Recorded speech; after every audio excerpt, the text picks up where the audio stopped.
Perkenalkan, kami dari kelompok 4 akan mempresentasikan hasil evaluasi kami dari semester 1 sampai semester 4. Selamat menonton. Bye. Assalamualaikum warahmatullahi wabarakatuh dan selamat pagi. Yang terhormat Ibu Sri Purwati selaku dosen pengampu matkul akuntansi keuangan lanjutan. Kemudian terima kasih kepada Ibu Sri Purwati karena telah memberikan kesempatan kepada kami untuk mempresentasikan materi yang berjudul Refleksi Akademik dan Strategi Perbaikan Mahasiswa Akuntansi Menuju Kesuksesan Semester 5 dan 6. Nah, mungkin alangkah baiknya kita memperkenalkan diri terlebih dahulu. Perkenalkan, kami dari kelompok 4 yang beranggotakan 4 orang. Saya sendiri, perkenalkan, nama saya Kilan Suri. Saya Karina Dwi Rahayu. Saya Indayanti Waruwu. Saya Jessica Septur Mahorbo. Baik, terima kasih kepada teman-teman yang sudah memperkenalkan dirinya. Mungkin bisa lanjut saja untuk materi yang pertama ialah Saudari Karina Dwi Rahayu. Kepada saudari kami persilahkan. Oke, terima kasih kepada moderator atas kesempatannya. Di sini saya akan menjelaskan tentang mengukur langkah evaluasi diri selama semester 1 sampai dengan semester 4. Di sini kami mengambil 3 poin tentang apa aja sih yang perlu kami evaluasi dari semester 1 sampai semester 4, yang mana evaluasi tersebut ini bertujuan untuk kedepannya kami itu menjadi lebih baik lagi.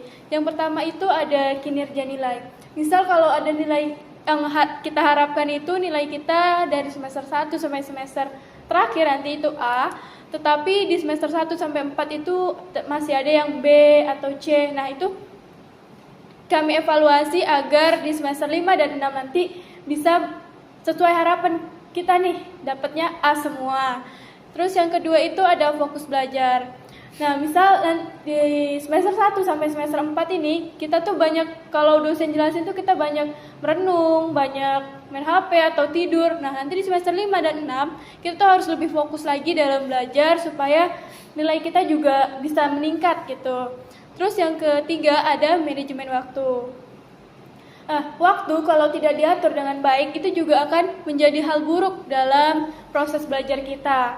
Jadi kita tuh harus menentukan waktu yang sesuai untuk belajar, waktu yang sesuai untuk main, biar kalau kita tuh nggak stres karena kebanyakan belajar dan kita tuh nggak lalai karena kebanyakan main gitu. Terus yang selanjutnya itu ada faktor penghambat mengapa nilai tidak sesuai dengan harapan kita. Di sini kami juga mengambil 3 poin tentang faktor penghambat mengapa nilai tak sesuai dengan harapan. Yang pertama itu gangguan belajar atau study distraction. Yang pertama itu ada lingkungan yang tidak kondusif untuk konsentrasi. Yang kedua ada kecanduan media sosial atau hiburan digital. Nah, ini sangat berpengaruh dalam proses belajar kita. Karena kalau kebanyakan main media sosial juga kita jadi lalai gitu dalam belajar. Terus yang kedua ada bad mood dan motivasi menurun. Ini contohnya itu kayak kelelahan mental, terus hilangnya minat pada materi perkuliahan. Jadi karena 2 hal ini nih kita tuh jadi kayak aduh stres nih, bad mood nih. Terus kita tuh juga kadang mikir, materi ini tuh ternyata susah banget ya. Nah, karena kita berpikir begitu, jadi kita tuh hilang gitu minat belajar kita tentang materi itu. Terus yang ketiga ada hubungan pribadi. Contohnya itu kayak alokasi waktu yang berlebihan untuk non-akademik, terus gangguan emosional yang mempengaruhi fokus belajar juga. Jadi ini contohnya itu kayak kita terlalu banyak main atau terlalu banyak organisasi, jadi itu kita agak lalai gitu sama belajar kita. Nah, ini bisa jadi faktor penghambat juga. Terus di kelas kita lagi belajar, ternyata kurang tidur atau ada teman yang ngeselin nih, jadi kita bad mood, jadi kayak susah gitu nerima materi dari dosen. Mungkin itu aja yang bisa saya sampaikan. Saya kembalikan ke moderator.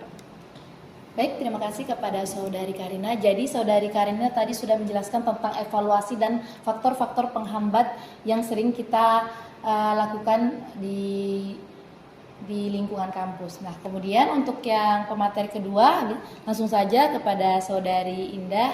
Pada saudari Indah dipersilahkan. Oke, baik. Sebelumnya terima kasih kepada moderator atas kesempatan dan waktunya yang sudah diberikan. Baik, di sini saya akan menjelaskan bagaimana sih membangun momentum atau apa sih tujuan akademik kita pada semester ini dan semester kedepannya. Nah, kita sebagai mahasiswa kita telah memasuki semester 5 dan kedepannya akan memasuki semester 6. Pasti kedepannya kita ingin menjadi lulusan yang terbaik dan bagaimana sih caranya untuk menentukan kelulusan yang terbaik itu dan apa target besar kita untuk mencapai kedepannya. Nah, kami mengambil 3 poin. Yang pertama itu peningkatan IPK, kemudian pemahaman konsep, dan ketiga ada kehadiran dan partisipasi. Nah, yang pertama itu peningkatan IPK. Nah, yang dimana meningkatkan IPK ini mulai dari 3 ke bawah dan sampai 3 ke atas itu adalah tantangan terbesar bagi mahasiswa.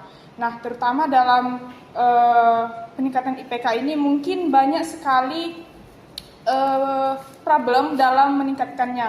Jadi intinya kita harus meningkatkan lagi potensi kita contohnya dalam pembelajaran kita harus berpartisipasi aktif dan juga belajar lebih giat lagi dalam perkuliahan. Dan kemudian ada pemahaman konsep, yang dimana kita ini target bukan hanya nilai saja, tetapi juga kita harus menguasai konsep 100% dalam materi setiap perkuliahan. Dan kemudian ada kehadiran dan partisipasi, yang dimana kita sebagai mahasiswa kita harus meningkatkan kehadiran dan juga berpartisipasi secara aktif dalam kelas dan juga serta berdiskusi kelompok kepada teman-teman untuk memperkuat pemahaman dalam materi perkuliahan. Dan kita tahu perjuangan ini bukan hanya tentang angka saja, tetapi juga tentang transformasi pola pikir kita dan disiplin diri kita untuk kedepannya. Dan selanjutnya di sini kami mengambil strategi aksi, dan adapun strategi aksi kami yaitu pertama itu menguasai materi perkuliahan, yang dimana kami mengambil 2 poin.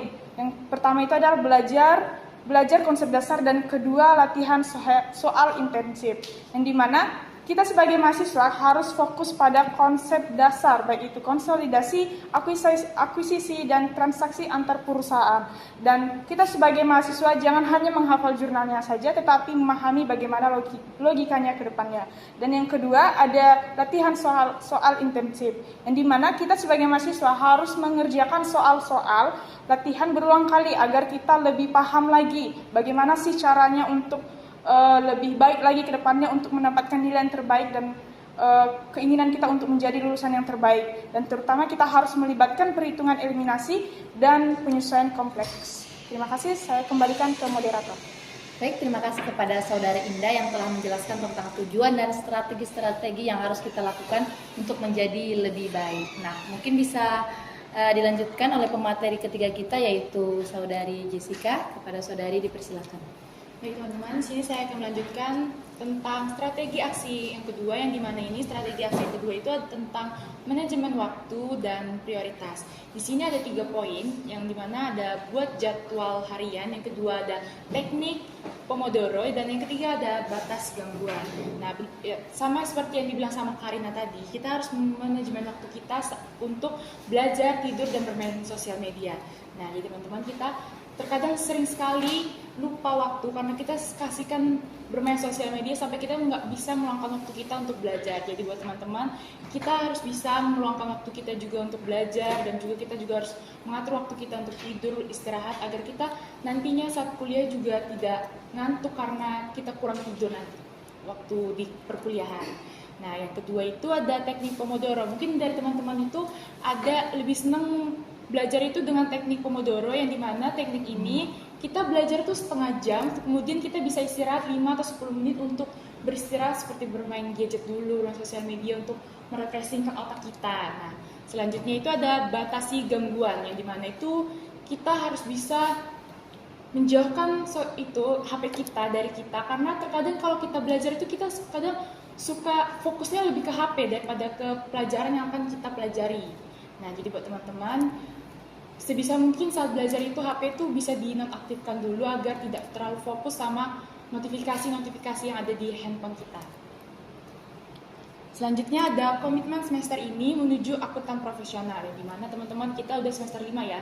Jadi kita harus memberikan kesempatan ini di semester 5 dan untuk semester 6 nantinya untuk meningkatkan IPK kita dan juga semangat kita dalam belajar agar kita bisa mencapai masa depan kita karir yang gemilang juga ya. Jadi buat teman-teman semangat juga untuk semester ini dan untuk semester terakhir. Selanjutnya saya kembalikan kepada moderator.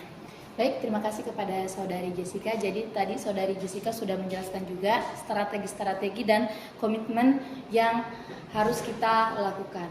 Mungkin saya bisa mengambil kesimpulan dari teman-teman saya yang sudah menjelaskan dari awal dan akhir.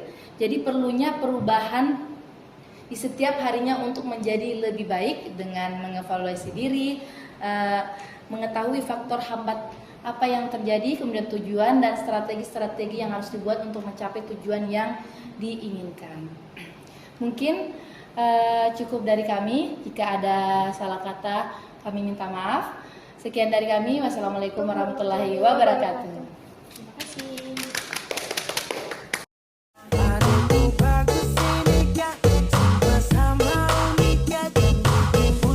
Sekamai, Amang Fahmi, Patijan FM